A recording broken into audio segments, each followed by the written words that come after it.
Hello guys and welcome back to Dylan's Little Hobbies, and in today's video we are going to be tackling the algae issue that I have in my new seahorse tank. Yeah, so basically what's been going on here is simple. It's the ugly phase. It's the ugly phase of my tank. All we can really do is wait until the tank naturally ages to the point where it's basically evens itself out, because what it really is there's a either nutrition spike, a CO2 spike, or a lining spike that with all of that, until the tank evens itself out, you're going to get algae. The cause of algae is basically a deficiency in one of these three things. For the ecosystem, algae is literally part of the ecosystem. And the only thing is, algae is actually somewhat good for the tank. It just looks absolutely ugly. Some people do grow algae on purpose because sometimes it does make the tank look a little bit more natural, a little bit more aged. I actually like using algae a little bit. I know usually it's because I have either too much fish or a little too long of light. I like using algae to make the tank look a little bit aged. Now what's funny about this is when I started up the tank, I actually thought that I was going to have an algae phase within the first month, right? Well, no. Phase, I'm thinking, alright, maybe I'm skipping the algae phase. And granted, depending on if you just use the whitest rock possible, you'll probably get more algae. You know, I have purple rock, and if you have purple rock in your tank, it probably, because it doesn't reflect that much, it probably isn't going to get as much algae. So I have that going for me in this tank. But it's really funny because I did not get any bit of an algae phase until I put in my Bangai, and then I put on my my skimmer for the first time, and that's actually been fighting the algae quite well, to the point where it wasn't going away, but it definitely wasn't growing at that time. So, and then I started looking in, because I have coralline algae in the tank. I was seeing some signs, not specific signs, but I was seeing some little drops of purple throughout the tank, and I thought, you know what? I think that's coralline algae. I think I can go get some coral. At the same place I was going to buy the seahorses, they had xenia. I wanted to get at the same place because, of course, that way it would be clean xenia for the clean seahorse tank.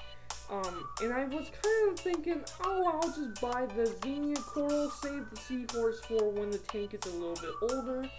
I talked to some family members, some friends, and they convinced me, you know what?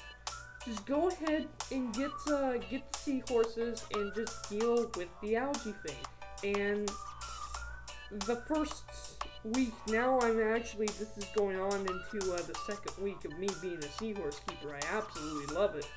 Of course, because I have the seahorses, seahorses are a very, very messy ear.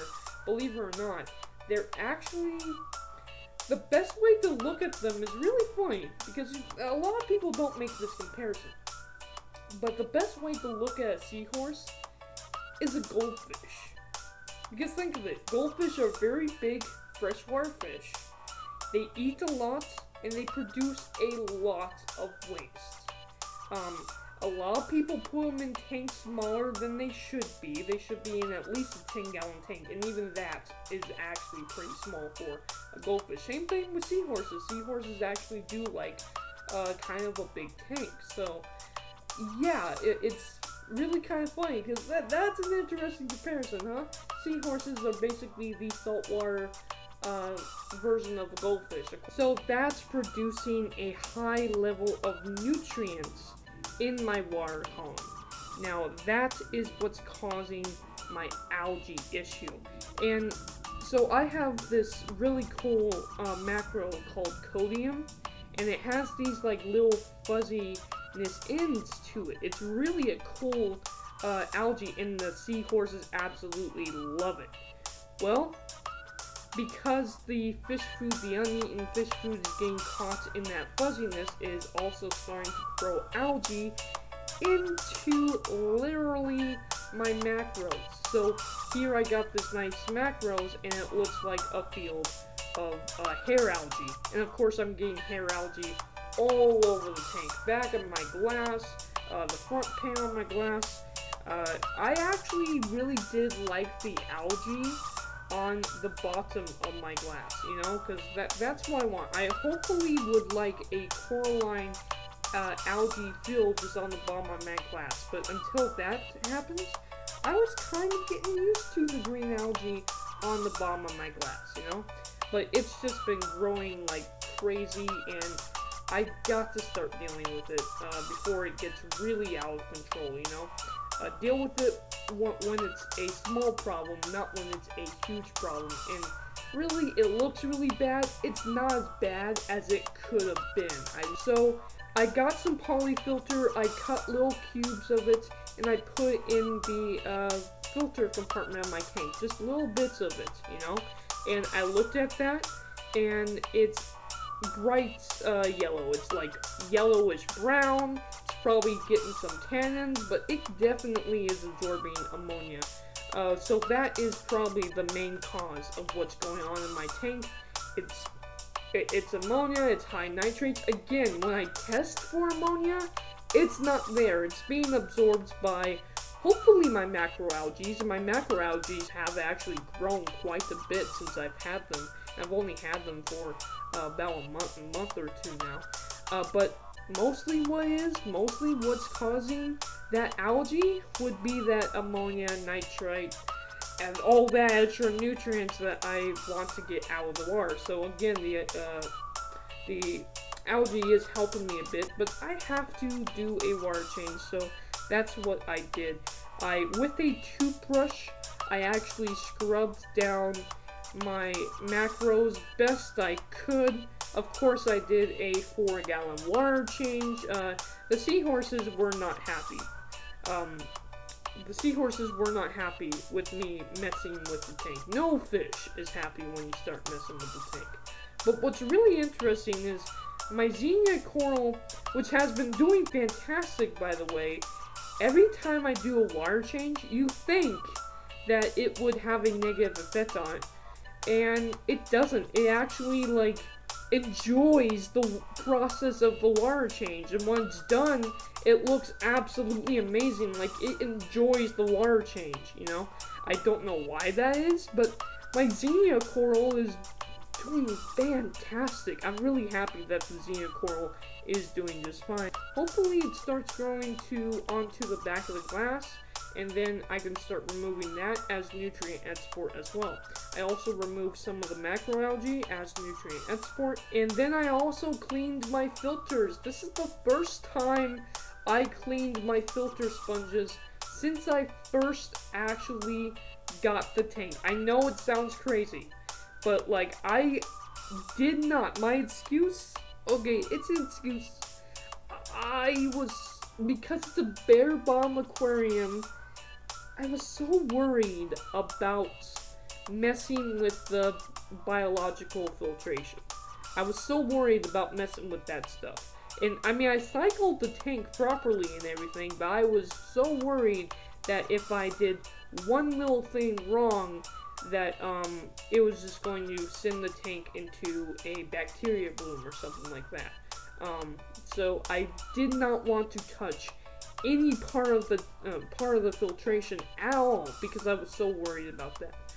But this time I actually decided, let's clean those filters out. And yeah, if you see those little yellow like cube things I took out of the sponges, those are polyfilters, and I did put them back because they will turn black when they're completely done absorbing things. I have them in there not to absorb the stuff. I just have that stuff in there to tell me what I have in my water. That's all I use those for. Those things are expensive, and they're not as useful as carbon. I do use them only to see what is in my water column. You know, what is in my water.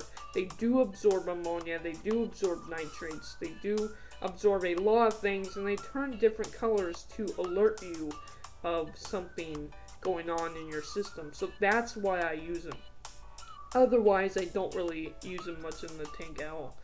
So I cleaned out my filter sponges, and I really was surprised that my filter sponges were not as dirty as I expected them to be. That was interesting to see. Again, my skimmer is working just fine. Okay, so that was the tank before. This is how the tank is now. Something I want to point out is those little tiny purple spots.